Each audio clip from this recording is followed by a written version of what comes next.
The world's best stock car driver is getting ready to turn it loose. We don't know what to do our jobs from here. This is when the best meet the best, so any little mistake at all shows up big. We're going to go give them hell, and if we wreck, we wreck, and if we win, we win.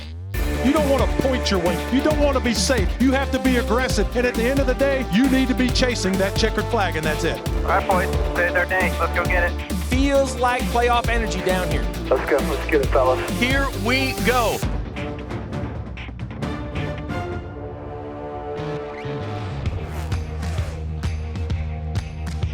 Welcome to Around the Track, presented by Moultrie Mobile. I'm Kim Coon alongside Ryan Flores. And while the three top national series do have a couple weeks off for the Olympics, that does not mean that they are checked out. Because some of these teams, as we get closer to the playoffs, are sweating it, wondering if they're going to get in. Absolutely. The playoff race in all three series is tighter as it's ever been, and I'm super excited to see who's able to punch their way in. Only one more race for the trucks, 6 more for Xfinity, and 4 more for the Cup Series. But one more for the trucks. Let's dive right into the truck series. Yeah, we had a little bit of a points flip after IRP, and now Tanner Gray finds himself in the final spot, but he's only 5 points to the good. And then below that line, Daniel Dye -5, and then Stuart Friesen -16. He still has a lot of potential to make it in on points. Yeah, the points, with stage points, that can be flipped right on its head, especially going to Richmond. There'll be a chance to be able to stay out and gain points or pit. The one guy I'm looking at, though, is Matt Crafton, right? Yeah, three-time champ of the series. Three-time champ, and he's never missed the playoffs since the playoff form was brought to the Truck Series. So, man, he's going to have to win if he wants to get in, too. But that's something he can do. Yeah. Another thing that's important to talk about, because Carson Hocevar won this race last year at Richmond, is any Cup Series driver, they cannot run the Truck Series regular season finale. Yeah. So it's going to be up to the truckers to figure out who makes it into the playoffs. Yeah, you mentioned Matt Crafton. He currently sits -43. To your point, he likely needs a win to get in. I don't even know if it's mathematically possible. It probably is, but it would take a lot of other guys to have a bad day and Matt to just go out and win the race. But like you mentioned, he has never missed the playoffs since the inception of this format in 2016. Not only that, he's never finished outside the top 9 in points since 2006. So we're looking at the potential for him to have one of his poorest seasons. Not a former champion, but his truck has won championships, and that's Lane Riggs in that Front Row Motorsports entry. Yeah, he's a short track guy. He's going to a short track to try to punch his ticket. He's 75 points out, so he's going to have to win. But the other thing, I want to give him some slack, because the other thing that 38 team lost, is Chris Lawson, right? Yeah. Chris Lawson leaving the 38 team was a big loss, and you've seen it be a big gain for Rick Ware Racing as Justin Haley's performance has picked up. So they have not, I want to give him some slack, because yes, he's in the 38 truck, but he has a different team behind him. They've had a tough go this year, but hey, he's a short track guy, like I said, and he could win this race at Richmond. So again, lots of Truck Series drivers that are going to be on edge as they head to Richmond. And as we talk about these weeks off, the Xfinity Series has an extra week off. They will not run Richmond. The next time we'll see them on track is Michigan. So they actually have the longest runway before their playoffs start. 6 races left, but all of those tracks very different. We're going to see 2 super speedway style races in there in Daytona and Atlanta. They've got a road course. Watkins Glen is out of the playoffs. It's actually a regular season race for them. There's a short track in there, Bristol. So lots of runway, but lots of unknowns with the different types of tracks they're going to be visiting. When I look at the top of the standings, Shane Van Gisbergen right now with the most playoff points, and we're going to another road course. He has been unbeatable at these road courses.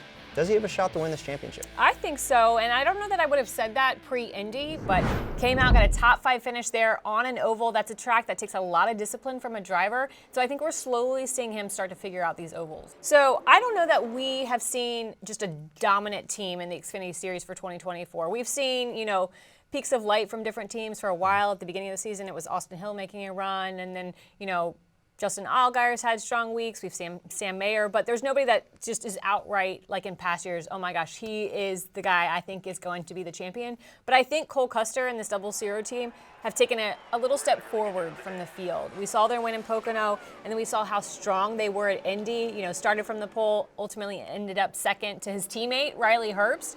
And then all of the good energy around Cole, too. He's announced that he's going back to Cup next year. And so I think we're going to see this positive momentum and surge from this team, and they're going to be able to separate themselves from the field. Makes Saturdays a lot of fun. Saturdays a lot of fun. Sundays are going to be interesting too. The Cup Series only has 4 races left until their playoffs start. Yeah, and it's as tight as it's ever been. So let's take a look at the action from earlier this season. Blocking on and they're crashing. Caution is on the speedway. The white flag was in the air. Race winner will be the 24. Let's go! Here they come to the flag. Photo finish. How awesome was that? Kyle Larson scores his 24th career win. That's an ass kicking. Hell yeah, boys. White flag this time. Christopher Bell off the final corner, and he wins in Phoenix. White flag, one more. Denny Hamlin is going to win Bristol. Another one. William Byron to the checkered flag. Yes, sir. Hell yeah, what a drive. Denny ran him up the racetrack a little bit. Home track win for Hamlin. William Byron comes to the flag and wins. Oh, yeah, boy. Byron turns the one. Rex behind you, keep coming. Caution's out. It's over. Chase Elliott is your winner, folks. Reddick steals one. Oh, my God. Yeah! Coming to the checker. Hamlin wins the Worth 400. Hell yeah, boys. Great work, DH. Coming to the line. Clash together. We get it? Do we get it? We did not. Dang it. Hold on. It may be the 5. 5 is our It's winner. Larson. Busher has a problem. The team's pitting. The 6 back to the lead. Brad Keselowski wins the Goodyear 400. Nice work, checker flag. The Coca-Cola 600 is official. Christopher Bell is the winner. Whoa, Blaney's out of gas. Something's wrong. Austin Cindric, oh my gosh, what is happening? Austin Cindric wins in St. Louis. Kyle Larson scores his 26th career win. Oh yeah, good job, guys. It's not over till it's over. Ryan Blaney is winless no more in 2024. Spread everybody, man. Near darkness on a damp racetrack. He sweeps the weekend. How about that, boys? Loud sweep. It's going to be tight, but Joey Logano hangs on and wins at the Nashville Super Speedway. Alex Bowman has won in the streets of Chicago. Hell yeah, buddy! That's what I'm talking about. Ryan Blaney will go to victory lane at the Pocono Raceway. Yeah, baby. Awesome job, guys. Hell yeah, boy. Kyle Larson will win the Brickyard 400. Brickyard 400, baby. Hell yeah.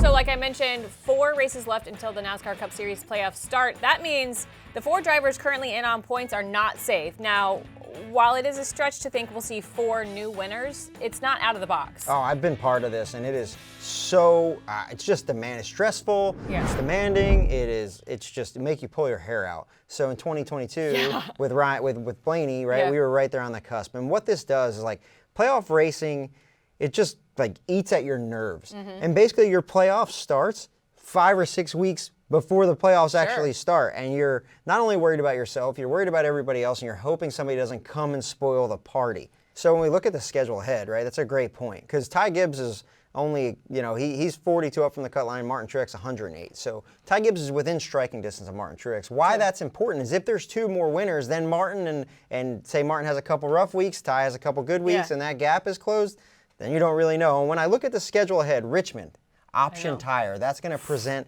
a lot of variables and a lot of opportunities for people to take big swings. Then we go to Daytona. Who knows? Yep. Who knows? And then Darlington after that. I can't help but think of Eric Jones in that 43 team, right? Nobody had them pegged to win, and that is a crazy race. And it's somewhere that we've seen, like, when Kyle Busch blew a motor under caution, like, it is just a place where wild things happen. That's why Southern 500 is one of our crown jewels. But I want to go back to Tyler Reddick. You mentioned the run that they've been on. In the last 6 races, they have 5 finishes of 6 or better, and then 3 top 3 finishes in the last 4 races. He has been so close to wins multiple times. You know, he got that win back in Talladega, but they've shown consistency that I think surprises some people. And then on the same note, we've seen consistency recently from Bubba. The points gap he's made up over the last 3 races is incredible. At one point, I think he was 30 or 40 points, I think 45 points outside of the playoff picture. Now he finds himself just -7. Yeah, and you could see how excited he was after that big stage win at Indy. Yeah. The one team, on the other hand, a big downfall. You see that they have not had great weeks. They've been just not getting stage points, not finishing well, getting into crashes. Another guy who's had a dismal year is Kyle Busch. But you don't pull on Superman's cape. This guy is the winningest NASCAR driver of all time throughout the National Series. Yeah. If he finds a little bit of speed or he can sniff the front, I look for KFB to maybe punch his way into the playoffs, into victory lane, and really like spoil this for a lot of people. And continue his win streak. I forget what number we're at, like 17 years straight of wins, something like that. But this is the longest winless streak of his career. And I saw some glimmers of hope at Indy from them. You know, they didn't have the qualifying they wanted. He overdrove turn 4, but then they were able to, by strategy and some outright speed, get up there. Randall Burnett took a gamble at one point with keeping him out when everybody else came in, but ultimately it got reshuffled. But I did think that they had a good Indy race relative to the rest of the races in the summer for them. One thing's for sure, there's going to be no shortage of storylines for these next 4 weeks. No shortage of drama either. And after the break, I'm catching up with Erica. She's going to give playoff odds as we get closer to the championship run. Hey race fans, Corey LaJoy here. Join Ryan Flores and myself for Stacking Pennies each week. I'll break down my race and explain what happened right out of my windshield. Plus, we award the Dogs of the Week for the best pit crews and go in-depth on all the money stops, pit road mistakes, and penalties. And we've got a ton of guests. We have SVG stopping by. We had Ricky Stenhouse after he punched Kyle Busch in the face. We've had Bubba. We've had all sorts of guys in here in the Nonsense Garage, so you do not want to miss it. Check us out on Sirius XM Channel 90, YouTube, or wherever you find your podcasts. Each and every week, Stacking Pennies. That's what's up.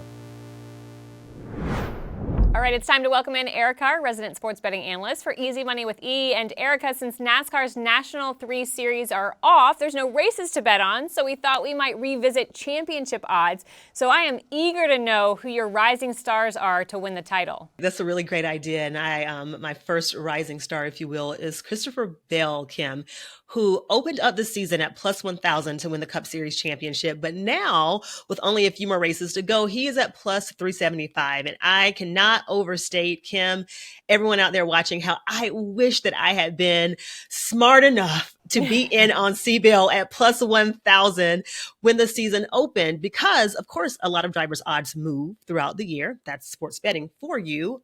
But he's a driver who I actually think has a legitimate chance at winning. So if you're watching Chris Bell, I would definitely throw some money on him now. You know, we saw him in back-to-back Championship 4 appearances. It was heartbreak last season at Phoenix, but maybe third time's a charm. Yeah, I hope so.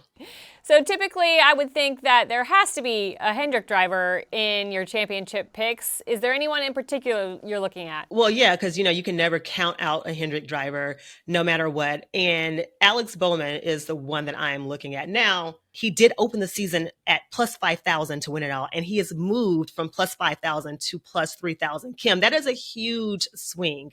And since he's already in, I would say if he's your guy, then maybe throw a couple of bucks on him, because you want to get in on him, if he's your guy, before that 5 that has moved to 3 gets even smaller. I'm not convinced yet, but I wouldn't be opposed to throwing a couple bucks on Alex Bowman. All right. $2, literally $2, Kim. Yeah, and I have to ask about your guy, Denny Hamlin. He always seems to be in the championship conversation. Is he still in your championship bet conversation? Denny Hamlin is 1,000% still in my championship conversation. He opened the year at plus 800. He's now moved to plus 375. That should surprise no one. Obviously, the more consistently you run, the more races you win, the shorter your odds are going to get. And that's exactly what Hamlin has done this year. He, on the other hand, is one of the most bet drivers at one particular sports book to make the championship 4 in handle and in ticket. So drivers, when it comes to drivers, bettors are feeling Denny Hamlin. And I'm like a lot of bettors, I'm feeling him too. So throw some money on Denny if you haven't already. Okay, so bettors are feeling Bell, Bowman, and Hamlin. Who should we be shying away from maybe for championship bets? I'm on my fade Kyle Busch campaign. Yep. And interestingly enough, though, Kim, his win total over-under is 1.5. So that essentially means for the over to hit, he would have to win 2 races. Well, we all know at this point in the season, he hasn't won any races, so he's got a long way to go. But even though he hasn't won any races, he at one particular sports book is the most bet driver to go over his win total. So Eric is on a fade Kyle Busch campaign, but a lot of bettors out there are not. I do not know what you guys are thinking about, but back away from Kyle Busch very slowly, please. All right. Any other driver names we should be keeping in mind championship-wise? So at the beginning of the season, I was on Daniel Suarez, especially after he won at my home track in Atlanta. He opened the season at plus 5,000 to win it all, and now he's at plus 15,000. Now, I already had that ticket in my hand. I'm not going to sell it. I spent a few dollars on it, no big deal. But he's a driver who I would say at this point, I would not back him to win it all. And not because I don't think he can do it eventually, but I don't think the 2024 season would be his year. And then I got one more, Bubba Wallace, who definitely closed the gap a little bit in points by having that top 5 finish at Indy. He's another driver whose odds have basically moved identically to Daniel Suarez's. He opened up the season at plus 5,000. He's moved to plus 15,000. I know I always talk about liking longer odds. And when it comes to longer odds, it's always tempting to throw $1, $2, $5 on it. So if that's your thing for Suarez and for Bubba, go for it. But those are 2 drivers who, unfortunately, I would fade at this point when it comes to winning the Cup Series championship. Another bet we looked at before the season kicked off was the season over-under for outright wins. And it was my favorite bet, I think, that we talked about before the season started. So let's catch up and see where some of those numbers stand. Well, Kim, you actually cashed a bet on this one because you were taking the over of William Byron, and his preseason win total was 2.5. So kudos to you. I hope that you put some money on that bet because, girl, you got some cash coming into your account if you did. Love it. Then we have Denny Hamlin and Kyle Larson, who both have hit their overs. Denny Hamlin's preseason win total was 2.5. He's got 3 wins so far. Kyle Larson was 3.5. He's got 4 wins so far after he kissed the bricks at Indy. Now, 2 drivers who have not yet hit their over are Ty Gibbs and Tyler Reddick. Ty Gibbs was 0.5. And he hasn't won a race yet. He just needs to win one race to eclipse his over. And then Tyler Reddick was 1.5. And he's got one more win, and he eclipses his over. I'm surprised we haven't seen more wins from Tyler Reddick, but he has been so close recently, so I think it's safe to say we'll see him in victory lane again. All right, I know fans are super eager to put money wherever they can, and without a race this weekend, I thought it might be fun to place some money on some Olympic bets, so I want to get your favorite Olympic bets. Yeah, it sucks not having a race, but thank God for the Olympics. And so therefore, I want to put a couple of bucks on 2 different wagers. And one is Steph Curry to lead Team USA, the men's basketball team, in all scores at plus 350. And then the other one, I want to put a little bit of money on Asia Wilson from the Las Vegas Aces, who is one of the starters for Team USA's women's basketball team. I want to put money on her to be the leading scorer for Team USA at plus 220. Love it. Gives us an extra reason to watch the Olympics, and we appreciate all your insight this week. Cannot wait to get the lowdown as the Cup Series heads to Richmond next week. So we'll see you next week to get your previews as they have an option tire. And after the break, Ryan and I will give you a little look at the Rookie of the Year candidates in the NASCAR Cup Series. Driver from Portage, Michigan. Carson Hocevar, nice to see the rookie in the top 10 here. This guy's got some firepower. He's fun to talk to. He's fun to be around. Always smiling, joking. Coming to checkers. Really good job right there, man. Way to fight. P9. Josh Berry goes back to the lead. Gives the race lead to Josh Berry, and he'll lead into turn 3. Berry gets a good run and actually pulls away by a car length. P2 there. Nice job. Great job, guys. Zane Smith making the move on the high side. Checker flag right there. Checker P2. Good job. Proud of a second place. Top 3 in the Cup Series is awesome. All right, Kim, let's take a look at these rookies. One thing I look at this graphic, Zane Smith has the best finish out of everybody. He had a dismal start, him and Steve Dorn with that 71 car, but they were able to use great strategy and capitalize on some late race chaos in Nashville to finish second. Josh Berry also was able to finish on the podium in third, and Carson Hocevar with 2 top 10s. What stands out to you of our rookies this year? Well, I just think as we look at DNFs, Carson Hocevar only has 1, whereas Berry has 6, Zane has 4. And so if we're talking consistency, to me, it's finishing races, maybe not leading laps, but finishing all the laps in a race so you're learning as much as possible. And so I think that's why I put a star next to Carson Hocevar. But you mentioned Zane Smith and his crew chief, Steve Doran. You know, he's also a rookie, meaning that he's never crew chiefed a car. And so we're seeing kind of this growth from both Zane Smith as a rookie driver and then Steven Doran as a rookie crew chief. I feel like they're slowly starting to find their footing. We saw the gamble they took in Nashville to get that second place finish. And then we also saw them gamble a little bit in Indy. At one point towards the end of the race, they were running top 3 before things got shook up some more. And so I'm looking for big things from them the second half of the season. And then I look at Carson Hocevar, right? Carson Hocevar has been nothing short of aggressive, right? He is the aggressive rookie. With Luke Lambert on the box, they have had some great runs. They really outpunt their coverage. The one person who has paid the price this year, like you said, is Josh Berry with 60 DNFs. He has double the top 10s of the other rookies, but almost triple the DNFs. So he has speed, though. They're going to try to look to go out with a bang with that with Stewart-Haas. Yeah. You know, 14 more races and Stewart-Haas will be closed, and that 14 will go away. So up next is the white flag. I got a good one for you. All right. I'm Steve Letarte. Join myself and Todd Gordon each week on NASCAR Inside the Race, presented by Consumer Cellular. We will break down exactly how the race was won. Plus, we'll dive into the data and go in depth on penalties, race strategies, point standings, and rules changes. And we have all kinds of fun tools to show off to provide all the minute details. Catch NASCAR Inside the Race each Tuesday on NASCAR's YouTube channel.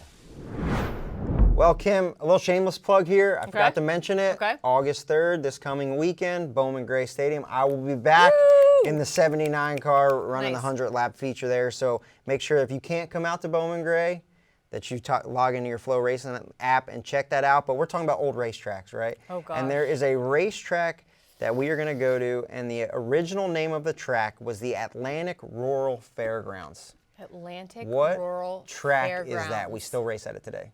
Okay, Atlanta. So it's somewhere in the mid-Atlantic, I would guess. Is it? Can I ask some questions? Sure. Is it a track that we still are going to visit before the end of the year? Yeah. Okay. Richmond. Richmond. There you go. Hey, that's a great segue because that is where we are going next week. Option tires, a lot to talk about, a lot on the line. So make sure you join us right here at Around the Track. We'll take you through all things Richmond Raceway.